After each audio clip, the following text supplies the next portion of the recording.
Happy Friday the 13th. Stay safe out there. Hey, wanted to show you we got some radishes this morning. So we're definitely having salad tonight. I just need to get some lettuce out of the garden. So what else did we do this morning besides pick some radishes and drink coffee in the garden? Let's take a look. Okay, everybody got some fertilizer today. So because they're in buckets and they're in containers, they're going to use up their nutrients really fast. So you got to make sure that you're giving them what they need to grow. Now I'm still having some problems here with these yellow leaves, and they're curling.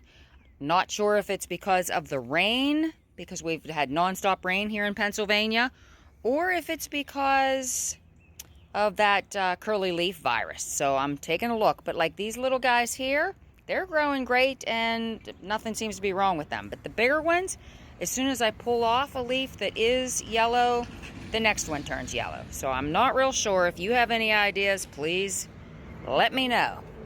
This is all new to me. And then the pepper plants, they've got flowers and they're beautiful, but they're teeny tiny. They were stunted bad. So I'm probably going to pick up some plants at my favorite nursery, just in case. The cucumbers here are looking really good. They're just small. The cucumbers in my raised bed, I put them out early and the leaves yellowed. They're starting to green up again, but I'm not real sure how good they're going to produce. So I planted some more seeds. I started some more zucchinis in here. I'll have to obviously take some of those out because they get too big to share the room. Somebody's still nibbling on my potato leaves in the middle of the night, so I'm thinking slugs maybe. So I might have to get some beer and see if we can catch them. And then, you know, the kale was the same way. Somebody ate the heck out of that. And that was a first time thing for me. I never grew kale before. The cabbages, broccoli, cauliflower, they're all finally starting to grow some now that the weather has gotten warm here in Pennsylvania.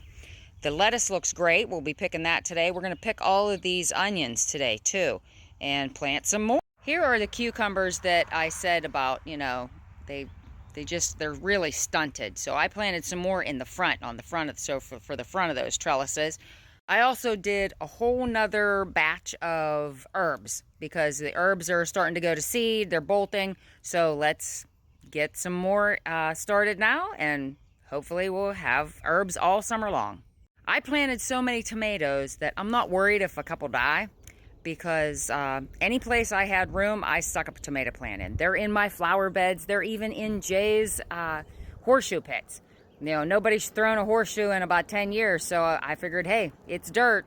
It's up for grabs. So we've got tomatoes out there and butternut squash out there. So I'm excited to see how all of this goes. And like I said, this is my first year really trying to grow stuff on my own. I always helped my dad when I was a kid in his garden, but you know, I've gotten lots of input from him, and he said, well, you know, those never really grew great for me, so I didn't grow them.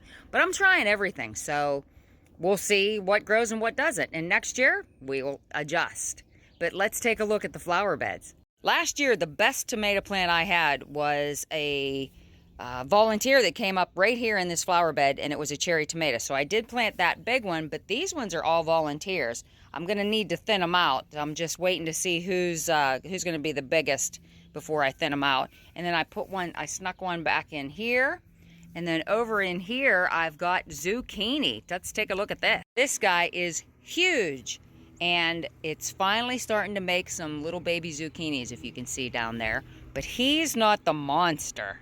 The monster is up against the house. As you can see in this flower bed, we've got an enormous zucchini plant. The leaves are huge, and if you can see, we've got a little zucchini coming. So in a day or two, we'll be having fried zucchini. Obviously, fried zucchini is my favorite. But after that, I'm going to can some in pineapple juice. They say you won't even know that it's not pineapple when you can it like that. So we're going to give that a try. And then I'm going to freeze a bunch of it too, so that I can make zucchini bread in the winter months when there's not fresh zucchini. And yeah, you can buy zucchini at the store anytime, but it takes you know, a long travel time to get from California or Mexico to your grocery store, and it's losing all its valuable nutrients on its way. The best way is to pick it yourself in your own garden or get it, you know, from a farmer that day and do what you're going to do with it immediately. If you're going to freeze it, get it frozen. If you're going to can it, get it canned. You know, if you're going to eat it, then eat it, because the longer it's picked, the more it loses its goodness. So if you want nutrients-dense food, you know, eat it as fast as possible. So thanks for stopping in and watching my video. Have a great Friday the 13th, and God bless.